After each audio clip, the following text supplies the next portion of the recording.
One more time. Hello, Facebook Live community. Let's try. We just got disconnected here, so hopefully people will try on again and see me connect with me. So we're just going to hang out a second. R. Christian Minson here at Rythmia Life Advancement Center, Guanacaste, Costa Rica. Sylvia Strada joined. So can you hear me, Sylvia? This is our sound engineer, our sound of video. Right. She can hear me, so at least it's working, we know. And Sveta, hey, and Michelle Dixon, hey, and Sidda is back on. Good. So we're starting to get some people back on from before. Sorry about the technical difficulties in the beginning. Gord Barrett's back on. Patty, hello, hello. Welcome. And so nice to have you, Michelle Dixon. We can hear you. Excellent. We got this connection wired up, and hopefully there's no issues from here on out. Give me a couple minutes to get on, say hi. Lisa Hahn, hi.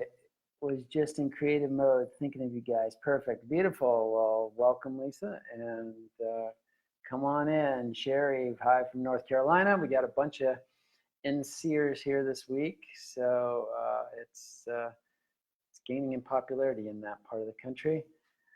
Welcome, welcome. R. Christian Minson here, Rythmia Life Advancement Center, and Gord representing Vibe Tribe 155 in the house. Beautiful. Kevin Peterson, he's here today, and good that you are, because do you recognize this title? It was brought to you by Kevin Peterson. He requested this title, this subject, and so as I have said many times before, I try to cater to the needs of the people here. So if you want some kind of subject discussed on these Facebook Lives, I'm happy to at least consider it and do it as much as I can. Sveta is saying, great topic. See, so this just goes to show how great these topics are that you guys can provide for me. So welcome, welcome. People coming in, Belinda, Michelle, Kevin Peterson, so he remembers asking for this. Good. Well, I think we'll get started here. So welcome officially to Rythmia Live, Facebook Live, Breathwork Edition every Friday, 1 p.m. Costa Rican time, your time, wherever you are. I am your host, R. Christian Minson, the director of the Breathwork program here at Rythmia Life Advancement Center, certified transformational breath facilitator, senior trainer with the Transformational Breath Foundation for the last 12 years, former monk before that, speaker, author, internet coach, and basically your catalyst for evolution and awakening. Welcome today as we talk about the topic of finding your passion, which was requested by Kevin Peterson, who has been here before and is a regular on these Facebook Lives. And Jerry Powell is in the house even watching this today. So it better be a good one. And he's saying hi to all you guys out there too.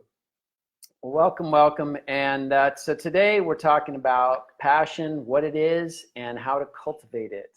And that is a juicy topic. You know, passion, really, purpose, mission, all these speak of the ideal of aligning your life experience with something that is true to you and your desires, and at the same time ultimately benefits the world, the environment around you, if you will. And so I think this is one of the reasons why it's such a hot topic, because we're really wanting to, our souls basically want to contribute.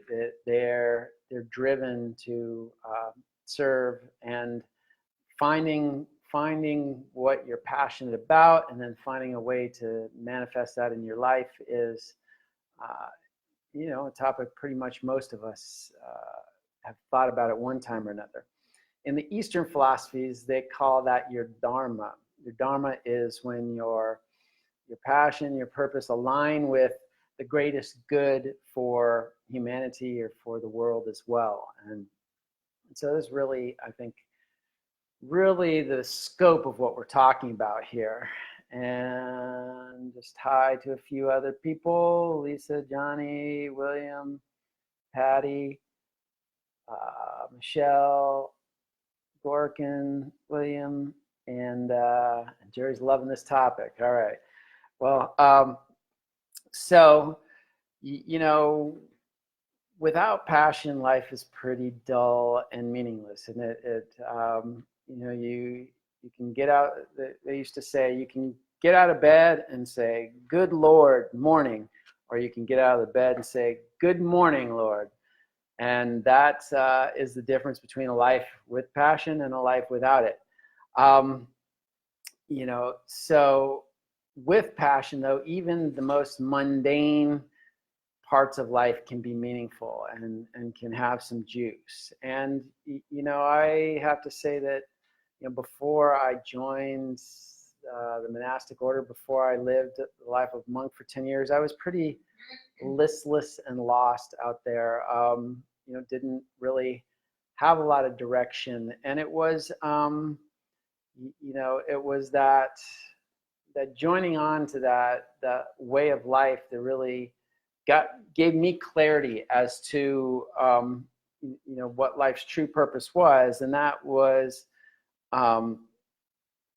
to evolve and to help others to evolve. And once that became clear, the what I did and the fine details of that wasn't such a consequence.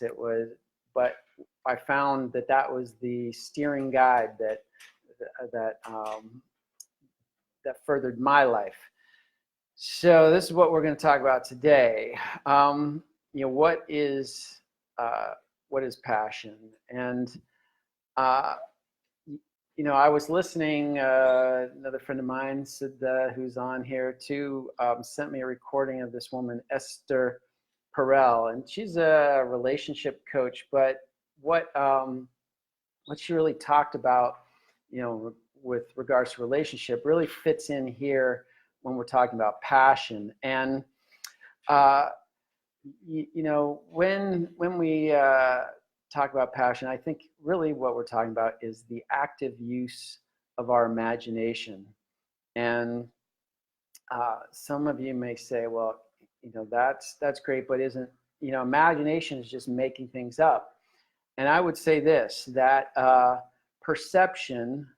your perception right now equals the use of your imagination. So the big question is, or the big statement is, you are using your imagination right now. Big question is, are you using it consciously or using it unconsciously? And what I'd say is, if you're not passionate about life in this moment, you are unconsciously using your imagination. You're letting your imagination create something that really doesn't have a lot of juice and a lot of fire. And so we're looking at, then, when we're talking about, finding your passion, we're really talking about cultivating that use of consciously engaging your imagination. And passion really is that experience of aliveness, that experience of playfulness, vitality, renewal, mystery. And the real point here is it's got to be cultivated. It's not something necessarily that's discovered. It's not like, oh, my passion's in there somewhere, let's uncover it. It's like your passion is a co-creation, essentially. There may be some part of it that is alignment with God or the higher powers, as that aligns with helping the world. But a lot of it really is your own making and what you choose to get juiced by and pursue in your life. And Dusty is saying imagination is more important than knowledge, and I would agree in this case. And Susan Ellis from California, beautiful. Debbie, absolutely fantastic. Hey, Debbie Garcia. Jennifer Sodini's on as well. Good. Welcome. All right. So So we're talking about passion as really the expression, the conscious expression of your imagination. And, you know, to create this experience of aliveness, of playfulness, of vitality, mystery, renewal. And, you know, when we couple this with our purpose, then we start to formulate a path in our lives. And our purpose, as I learned it from from my monastic experience, from my years of life in spiritual pursuits, that really our purpose is to evolve, to actualize our highest potential. In the spiritual terms, that might be called self-realization, self-actualization, the state of samadhi, of nirvana, where you are in a perpetual blissful state. So it's to evolve yourself, but then to help others evolve as well, which is really being in service of others' evolution. So passion is an expression of this purpose, coupled with your unique tweak, your new unique angle, your unique gift and talent. And in fact, if you use the formula passion plus talents plus the need out there, so you take your passion, what you're interested in, then your talents, what you're actually good at, and then look at the need that's out there in the world, the confluence of those three circles is really a lot of life coaches would say is your perfect profession. You're doing what you love, you're doing what you're good at, and you're doing something that is actually needed out there in the world. So this is a profession that then is aligned with mission and purpose. And let's see, most people never find their passion with it, which is sad. And Tracy, that's I don't know how true that statement is, but I'd say a lot of people are confused about their passion for sure. And once again, maybe as we start to define it and recognize that it is this conscious use of our imagination which stimulates this passion, this was the point that I really took away from this talk that I heard from Esther Perel, and that was that we have to consciously cultivate this passion in our lives. It's not that it just arrives or it's just something, again, to be uncovered, but that, at the end of the day, when the bills are paid and the work is done and all that, what is it that you use to continue to stimulate you to really find the excitement in life and find the intrigue and to continue to live that mystery. When getting back to like passions, talents, and need, and making that perfect confluence for what is right for you in the world. One time in my life, I wanted to be a rock star. I'm a musician. I like to play music, and what I found was probably as I looked more into my talents, however, I'm a good musician, but as far as really my best talents, it's probably around the realm of healing, of grounding, of holding space for emotions to process, which, when I looked back at really, when I look back at why I wanted to be a rock star, what I realized was that music really had uplifted me. Music had been a major player in my awakening, and the different types of music that I listened to really elevated my consciousness and kept me on that forward path to seeking enlightenment. And so really, in essence, my desire to play music was to uplift consciousness. And so there, coupled with my talents, which were, healing, grounding, holding space for emotions, and then looking at the need out there. The need that I found in my most immediate circles was less for another another entertainer in the world, but more for another healer. And in the community I was in, that people were in need of this this emotional space holding, and that is how I essentially worked my way into becoming a breath worker, because that combined my passion for, you know, elevating people and lifting consciousness with my talents of holding space and helping people through emotional difficulties, and then servicing that need, which was in the community. So an interesting point here too, though, is that, you know, music is still a passion of mine, and that we don't, when we're talking about passion, we, you know, oftentimes it's intertwined with our purpose, and our purpose is intertwined with our profession, or what we actually do to pay the bills and all that stuff.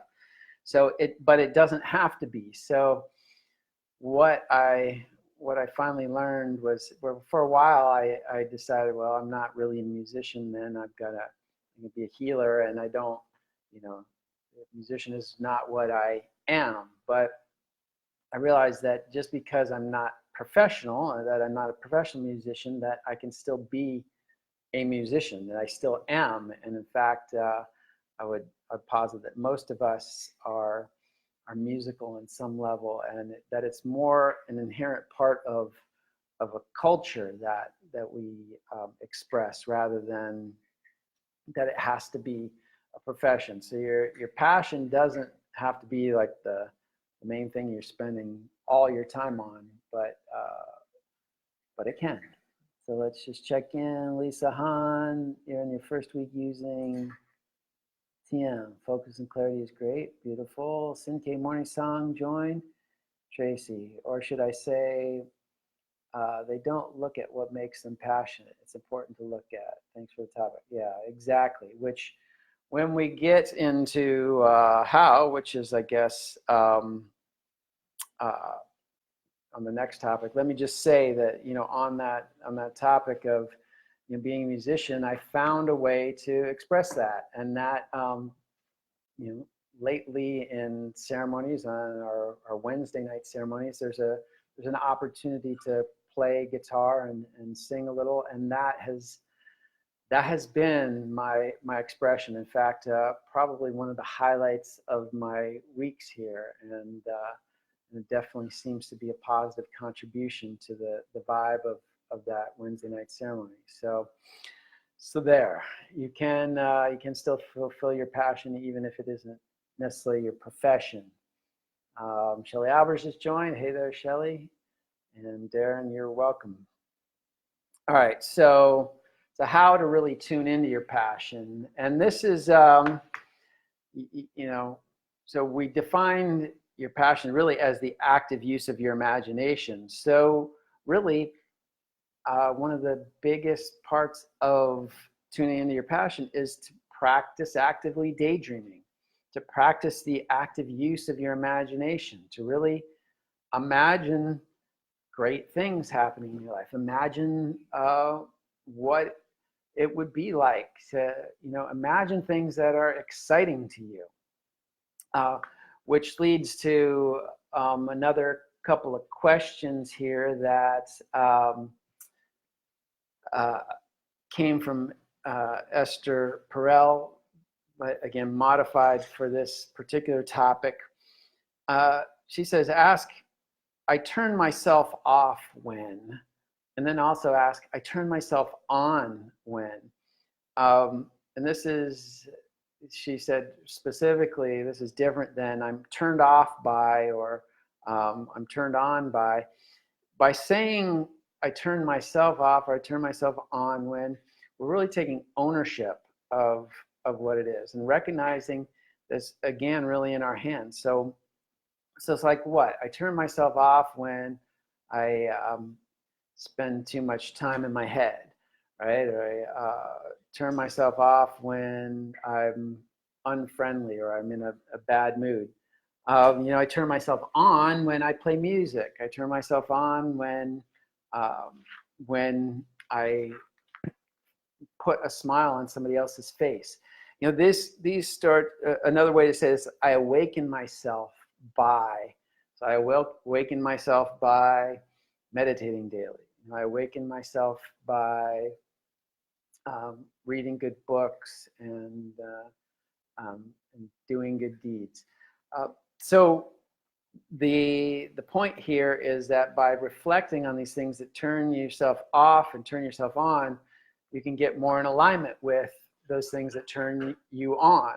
And again, that's passion, really, right? The catalyzing that spark of interest, that spark of imagination and mystery that propels you to want to actively engage in life.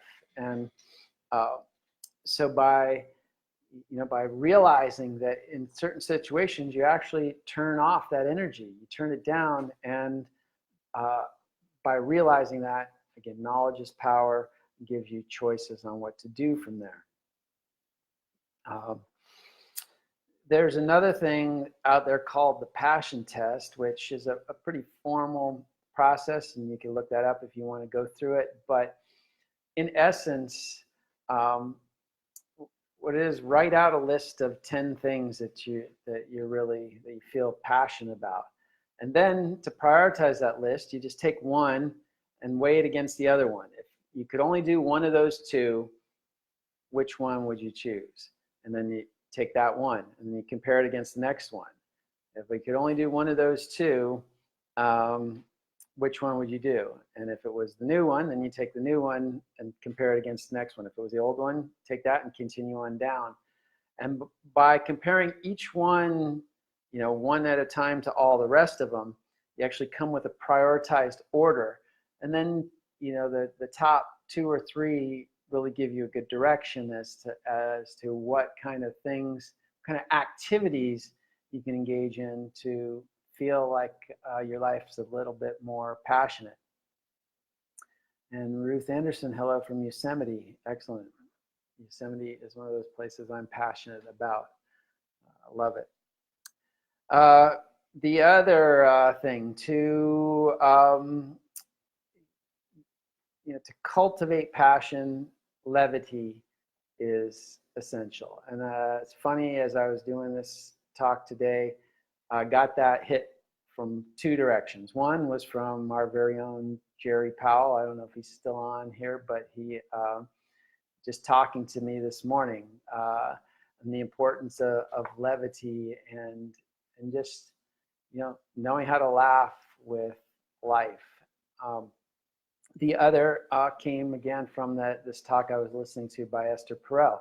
She also talked about how critical it was to be able to laugh at yourself and laugh at situations. And because if you aren't, there is no opening to which the hands of change can get in to do anything. But with that levity, with that laughter, you don't take things as seriously. And of course, this is a big lesson that I've had to learn over the many years of my life. And in talking with Jerry today, he was giving me some feedback that he felt like that the tide was turning there for me. So I'm happy to hear that in terms of my own development and process. Which again, we're always in development process, and this thing about our passion is as equally, you know, pretty much all of these Facebook Lives. I'm speaking to myself as much as I'm speaking to you out there, because we can always strive to be better. If we're, you know, even if one of us is a little bit further along on any of these topics, there's always further to go. There's always a higher level to attain. And and with passion, once again, because it's this active cultivation of your imagination, means that you have to regularly do it. You have to develop the habit of doing this. Now, once we develop the habit, habits are part of our our life structure because they start to make things easy. Things that we do regularly, all of a sudden we can do more on autopilot. But before we develop that habit, we have to really consciously work to make sure that we're not letting ourselves fall back into the default of unconsciously using our imagination. Remember, everything you perceive is coming, your perception is your, not, if what you're perceiving isn't good, says we're trying to connect again. Hopefully, give me some thumbs up. Give me some, or Sylvia, can you tell me if it's working? Sylvia over there? Can you tell me if it's working again? Por favor, if you can see me. I'm just here trying to reconnect with you. Just trying to reconnect with me. Hello out there. Anybody out there? The poor wireless connection. Your video has been paused. So you don't see me out there? I see you. Or you do? Can you hear me? People are saying still here. Okay, all good. Well, it's given me the trying to connect, but well, we're, so we talked about levity. Two of the greatest ways, which I always try to highlight in one way or not another, to discover and develop your passion is to go on a retreat type adventure, something like the Rythmia experience here. This is where a lot of what gets in the way of our passion is a lot of preconceived notions that have been piled on our consciousness and our perception. So we're filtering our perceptions through all sorts of garbage that doesn't let us fully connect to that passion. So by coming to a program like we have here at Rythmia, you lift all that garbage off, so you've got this clear, pure channel to inspiration itself, to the life energy, to that passion in your life. So that's one of the ways. And everybody's saying it's still working, good.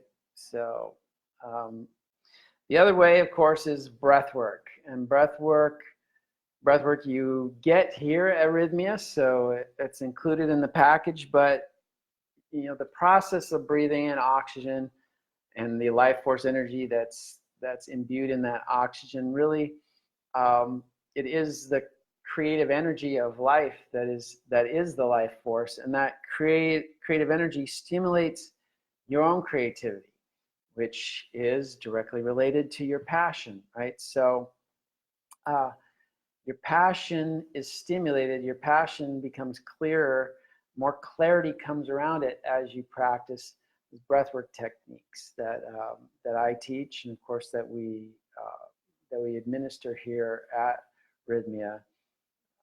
It's a good place to plug that. And normally we have a day or two of breath ceremony, then we go into 4 days of plant ceremony, then we have a day or two of breath ceremony that ends the program. We do have coming up in November 17th, a breathwork week, which means that all of the ceremonies will be breath ceremonies. We start off with the normal breath ceremonies that we do, but then Monday, Tuesday, Wednesday, Thursday, which are normally plant ceremonies, are modified, a little bit elongated breath ceremonies that are as equally as powerful as the plant medicine. But for those who either can't do plant medicine or have been told, because of the medications you're on or the physical conditions, that it's impossible for you to do it, or you're just a little bit still on the fence about plant medicine, or that it's just not for you, the breath medicine and this breathwork week is your way to experience the amazing transformation that can happen at this place, Rythmia Life Advancement Center, and you'll get me for that full week. So and you'll get Greg Braden. Greg Braden is actually going to be our guest speaker that week, and he's really in alignment with breathwork, in alignment with the mission of Rythmia. So it's going to be a great week. That's November 17th week. So if you're thinking about coming to Rythmia but don't want to do plant medicine or can't, think about that breathwork week. And that really brings us to essentially the end here. So recognizing that passion is something that doesn't exist, that we try to uncover. Passion is something that we are actually co-creators of, and we create it by actively engaging our imagination. And to actively engage your imagination, you have to practice engaging your imagination. You have to introspect a little bit and ask yourselves what turns you off and what turns you on, what turns yourself off and on, to relax a little and laugh at life and give yourself the space to really tune into your passion. Even in the business world, they say you spend time working in your business, but then you got to spend time working on your business, meaning you can't be in the day-to-day minutia all the time, or else you just get kind of sucked into that routine. But sometimes you got to step out and work on the overall direction and structure of the business, so you can go back in and then work the day-to-day from a new perspective. And so that's the same way when we're talking about our passions, to get away sometimes, to do a retreat, to really tune in to what drives you on a deeper level, and come to those realizations, which I've already explained a little bit, where the purpose of life is your own evolution, and helping the evolution of others along. So with that, let's just see. Great insight. Thanks for sharing the wisdom. Thank you, Dee. Just to say, what if you started using your imagination constantly on a regular basis, just practicing this idea of cultivating passion rather than trying to discover it, and just imagine how your world would change. How much better could things actually be if you just imagine them to be so? And really, when you take control and make reality what you want it to be, how much more empowering that is, and how much more fulfilling your life can be. So with that, today I got through that pretty quick. If you have any questions or anything like that, I'm happy to answer them, engage in any kind of dialogue. But let's see what's going on the chat front here. Great insight. Thanks for the wisdom. Patty says you're good. Thanks. And Gord, thanks again for your wisdom, Christian. Sending you a message now about that topic I thought of last week. See you next Friday. Good. So again, this is your invitation to, if you've got topics you want to learn about or hear more expounded wisdom from a spiritual perspective on, send them to me. You can friend me on Facebook, Christian Minson. And if you do, just remember to always type a note along with it, so that I make a connection to who you are and why you're asking me to be friends. And I'm happy to consider anything that you want. Lisa Hahn saying thank you. Thank you, Lisa. And Sin K, thank you for another lovely live wisdom show. Beautiful. Well, I'm happy that it resonates. I'd love to hear if Kevin Peterson out there felt like you got anything, as once again, he is responsible for this topic this week. Sarah, how do you work through self-doubt in terms of life obligation to passion? Well, there again, I would use the two main tools. One is to get away on a life advancement retreat like Rythmia, to really dive deep. What's happening? Self-doubt is usually just layered beliefs that have been layered on to smother your own divine inspiration, and they've been given to you by people who have been less than conscious. And typically your parents, your teachers, your friends who may be well-meaning but are clueless, and uh, a lot of times we're not aware of this till we go through a program like Rythmia has to start uh, undo those layers until we can get to that deep, as we call it, our soul connection, reconnecting with your soul, um, emerging with your soul, revivifying your heart, and that that helps you move away from that self-doubt. Breath work again, having been in the work of breath work, I really feel like our breath is foundational for helping us do anything, any kind of life difficulties. And this self-doubt, once again, the breath work can help dredge up old experiences that caused us to doubt ourselves and give us a chance to integrate and release that energy so that we don't have to carry it with us anymore, and we can see things from a new perspective. So what I'd say, in terms of cultivating our passion being the cultivation of our imagination, the conscious cultivation, what self-doubt is really the unconscious use of our imagination. Our imagination has bought into the idea that we're not good, we're not worthy, we're not whatever.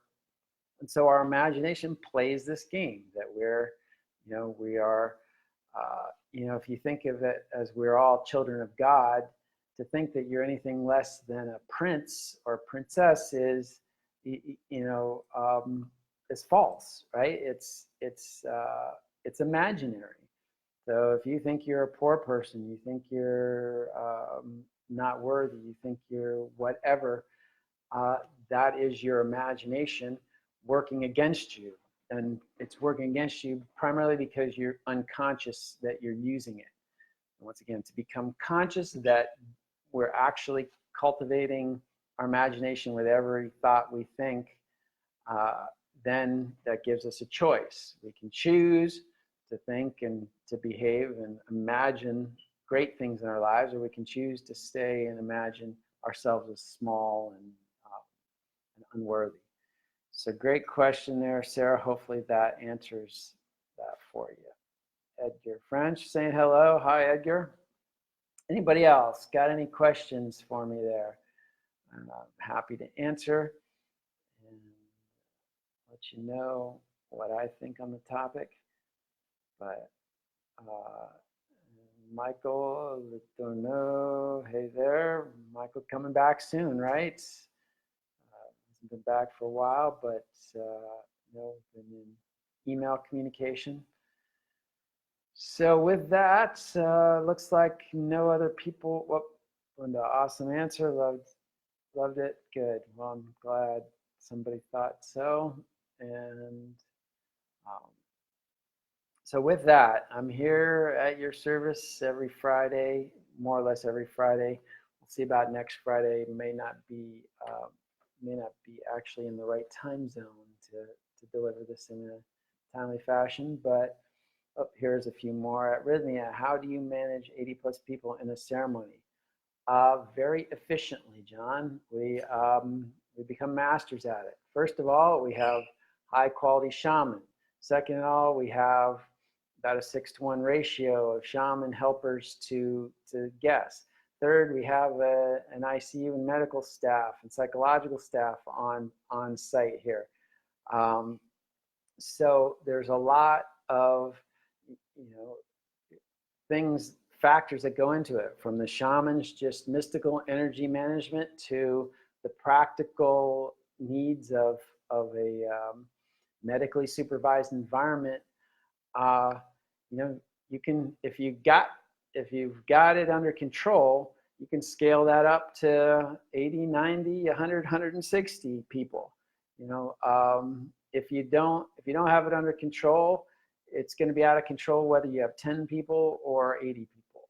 So Rythmia is a place dedicated to the highest quality experience for you to get a miracle. And so we've dedicated our lives and our practice to delivering that.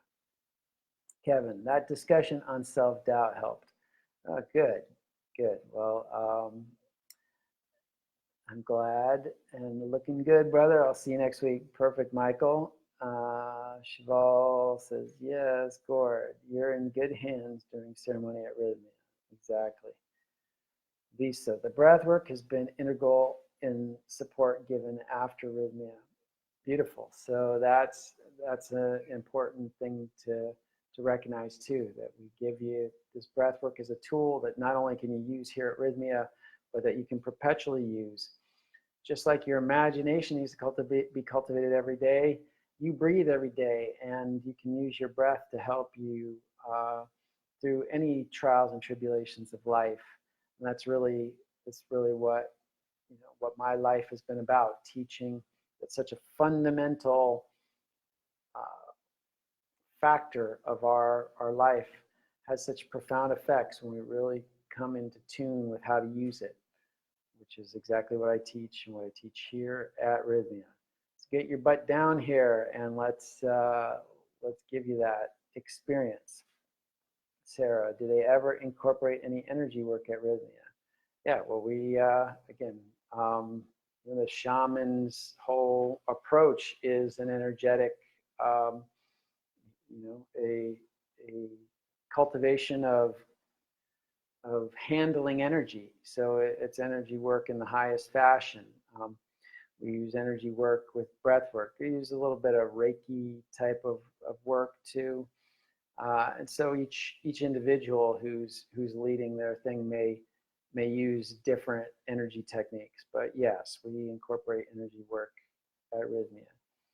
Leslie, it really is the best place to do ayahuasca. Great staff and very safe environment. Thanks, Leslie. And I just did a Facebook Live last time. I did one called I Feel Safe, and really talks about, or Feeling Safe. I can't remember exactly the title, but it's about safety. And if you want to know what sort of things we do to give you physically safe, emotionally safe, and ultimately spiritually safe, that Facebook Live is worth listening to. Leslie, breathwork was huge, a huge wow. Excellent. I love to hear that. Thank you for all the answers. Appreciate that, Sarah. So beautiful. Great questions, and I could stay on here all day and answer them if you like, but that's really up to you. It looks like we're coming to the end of those, and say that hopefully this topic has been one that has been of interest to you. Hopefully some of these things we've said, again, the real take home for me today is how much your passion is of your own co-creation. That it's not something that you're like gold in the ground that you're trying to dig for, and eventually you'll find it, and oh, this is what I've been looking for. But something that you have choice in the matter over. You can choose a direction the next day. If that's not right, you can choose another direction. So know that your passion is pliable, it's movable, and it's part of you, not something that part of your creation, not something that is presented to you. So with that, trying to see if I can stall for any more questions to come in. I'm R. Christian Minson at Rythmia Life Advancement Center, Guanacaste, Costa Rica, signing off for this week. We'll see you next week, or whenever we do our next Facebook Live. Until then, namaste.